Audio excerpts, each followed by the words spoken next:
with great love and respect in my heart, I welcome you to this beautiful Sunday morning from Upasana.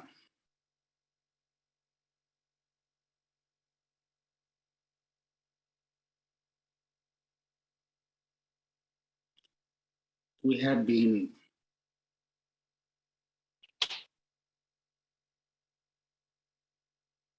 in the observance of Navaratri,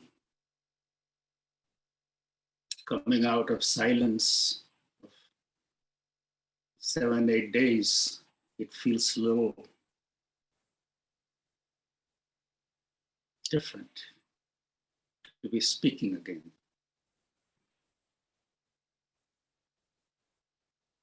This observance of Navaratri is the celebration of newness. And actually, if you pay attention, all the great traditions observe this time for new to emerge. This Navaratri was celebrated as the birthday of Rama. Ram, the God incarnate on earth. Birth of Ram. Then there is Easter, emergence, Passover. So all the traditions celebrate this time for something new to emerge.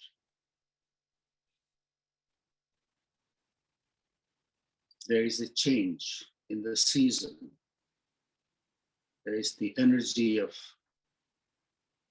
new emergence. So we just ride the wave.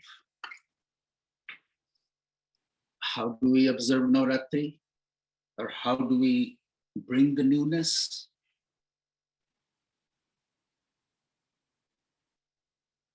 The new is not something unfamiliar. It's the most familiar to us, but we are unable to live that way. We all have some image of an ideal life. Everyone has aspirations to be a good human being, live a meaningful life.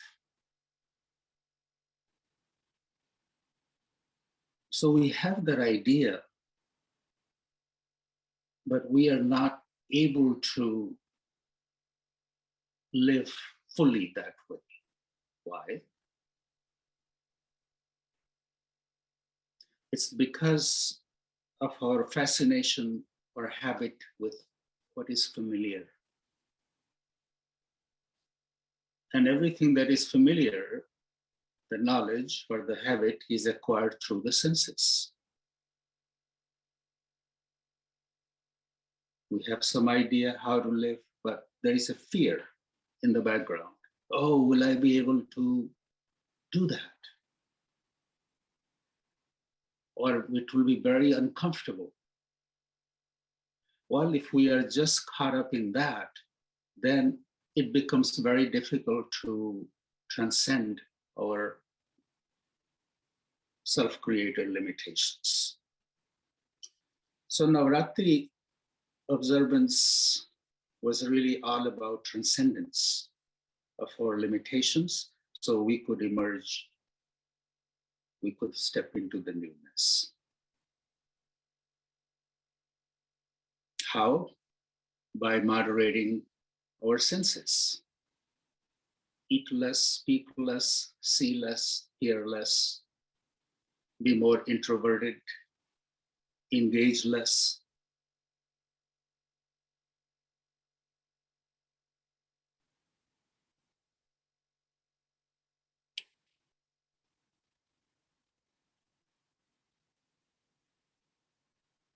How beautiful it feels when you have no need or desire to engage too much into the world. You become introverted. Well, just become introverted, then you become uncomfortable with that. You have to have something to do.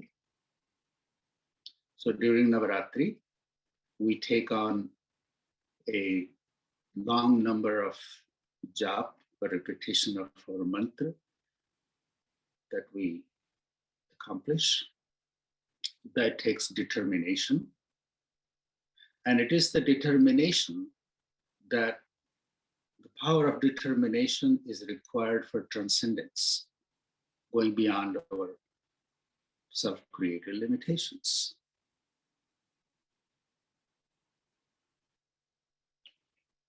And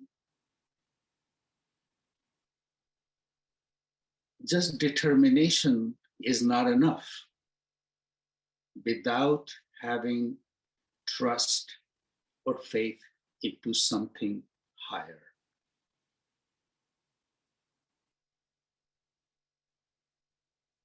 That higher, we do not know what it is, but our heart knows that there is something greater than us.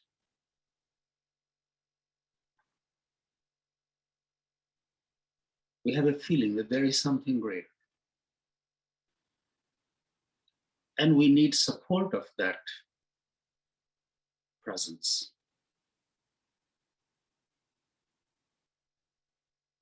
And it's just like in our regular life,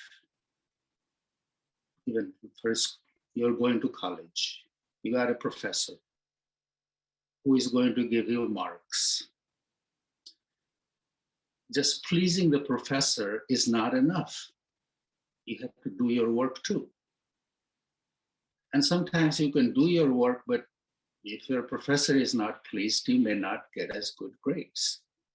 So it works both ways. You make your effort and also live in a way that the one that's higher is pleased with you. And how? Just by being a good human being. We all know what will please that higher presence. So the combination of our faith and devotion and our self-effort helps us in transcendence. In Navaratri, people engage in it to cultivate Shakti, to acquire spiritual strength.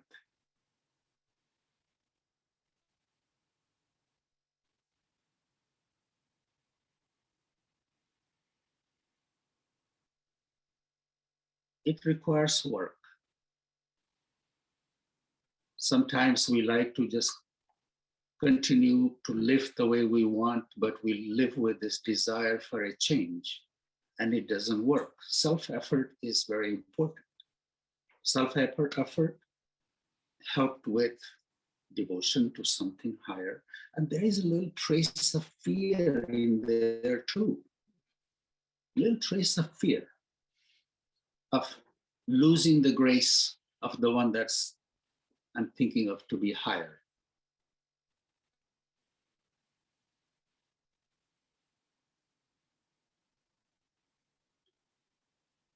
So there is a little trace of fear, and there is also a little carrot hanging that I will get something. Not a big one, a small one, just something. That during if you participate in some kind of observance like this, something will emerge, something new will happen. So having that little trust in your heart, not doubt. Doubt is very familiar to us all. We doubt ourselves. Then we justify it. And then we continue living that way.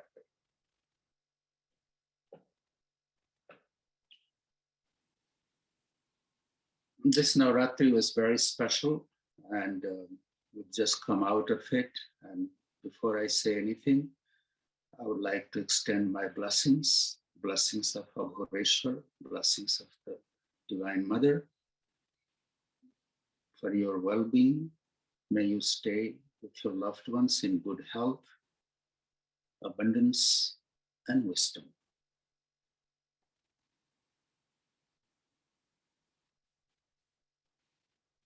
And these are not just the words that Babaji says, and I heard it and it passes. Receiving it is also important.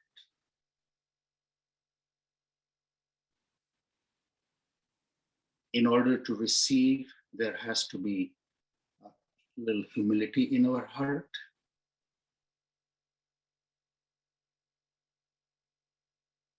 There has to be a little mystery.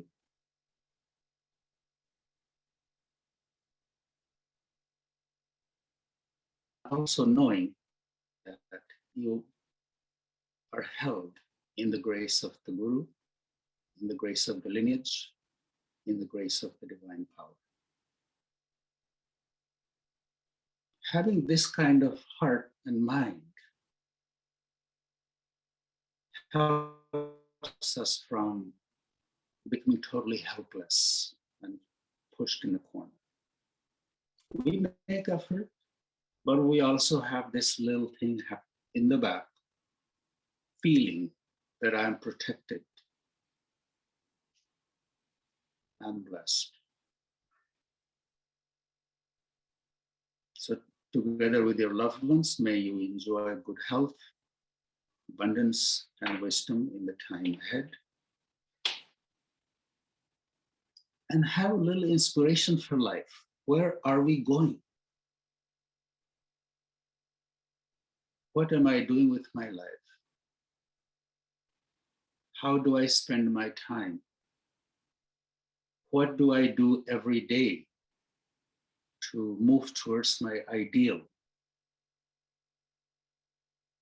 These kind of questions should always be in front of us. A life that has a vision is a life worth living. Baba used to say, aimless living shortens life.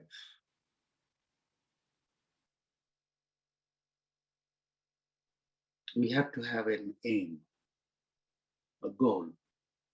And that goal is, the highest goal is to realize the divine that I am. Self-realization. What effort do I make towards that self-realization? What sacrifice do I make to move in that direction? It's a little sacrifice that we make goes a long way, as long as I honor that. Maybe there is a little weakness hiding in me that I know, and I have been nurturing it and protecting it and justifying it. If I offer that at the feet of the Divine Mother, offer that at the feet of the Guru, next time, if my mind flows towards it, I say, but I have already given it away. I have already left it at the feet of the Guru. I have left it at the feet of the Divine Mother. So there is a little fear also in there. Trying to go and pick up something that you have already given to the Guru.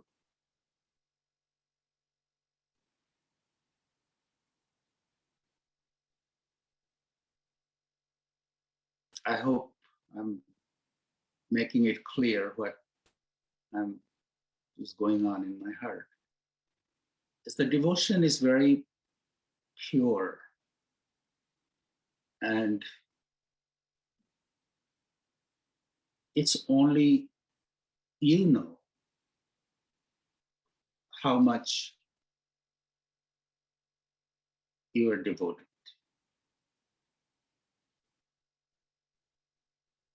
We can justify it, or we can say, oh, nobody is noticing, I can have a little bit. But if you have really offered it at the feet of the Divine Mother, if you have offered it at the feet of the Guru, or that which is higher.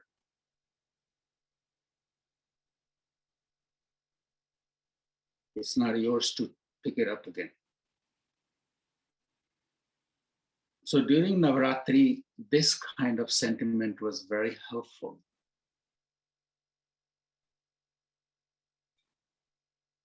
I had something that I relish, but I said during Navaratri, I'm not going to do this. I'm not going to tell you what that is. It's, we all have little things that we carry in our pockets, you know, just. But it was fun. It was fun.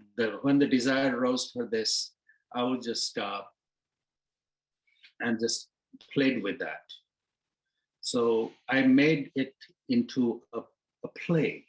It was not a punishment. It was not that I was missing something really. I was just playing with that energy of wanting something that was very familiar, that was very comforting.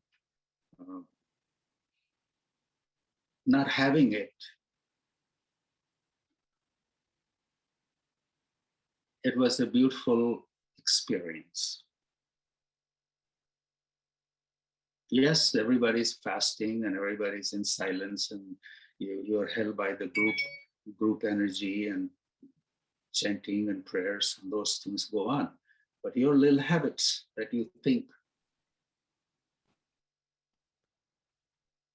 that someday you have to leave it, but you don't. At least during Navaratri, offering it at the feet of the mother was very beautiful experience. And all that energy that it churned out, that energy turned into a sweet energy of devotion. Every time a desire rose, I thought of it as a flower, offering it at the feet of the Guru. And once I had offered it, I had offered it.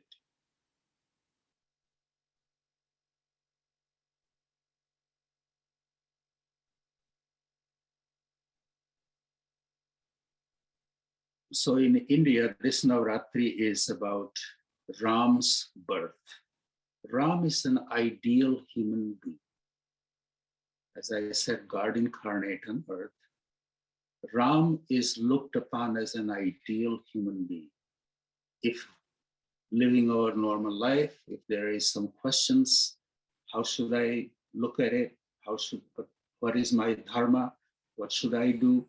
If you don't know, Ram is a good example.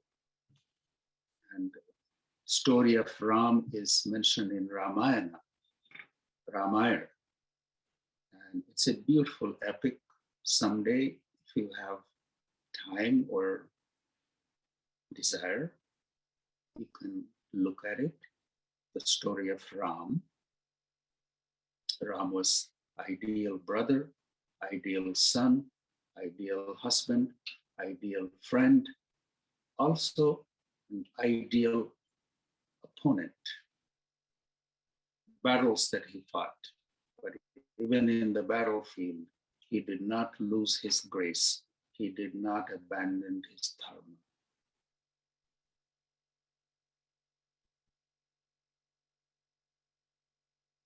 And that Ram is within each one of us. That Ram is there. The ideal human being is there. But sometimes in adverse circumstances, we get away from that. To be able to maintain your grace in adversity is the sign of greatness.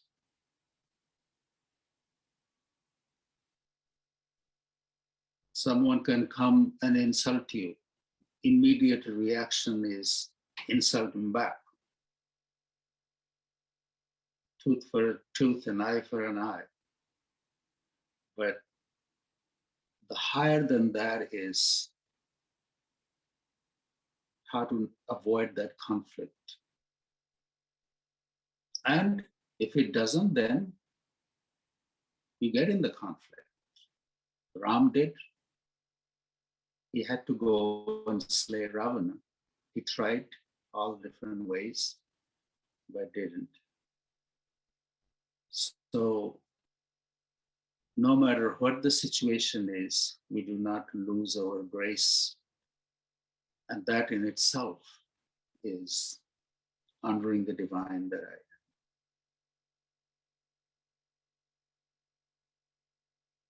Living a life of modesty, not just driven by our senses.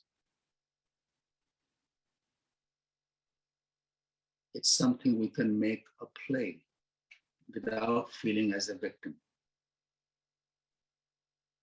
And that is in the life of a sadhak, life of a seeker, life of a spiritual aspirant. If we live a life like this, at least we have a clear goal. I know why I'm doing it. I'm doing it to experience, to live my ideal. It doesn't need to have anybody's approval as long as it has my own approval. That's all that matters. Sometimes we spend so much time seeking others' approval, and there is no end to that. If we can find our own approval, yes, I'm living a good life. I'm living a disciplined life. I'm living a meaningful life.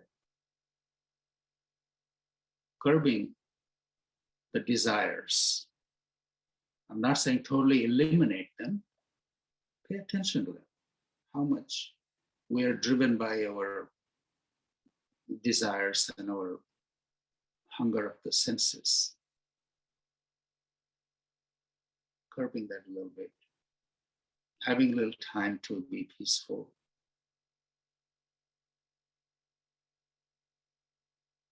Being okay with engaging a little less. Anyway, I don't want to speak much coming out of silence. I just wanted to greet you and extend you the blessings for your good health, together with your loved ones, and love and protection of the lineage, the Divine Mother of Bhuveshwar. Thank you all for being here, and I would love to hear what's on your mind.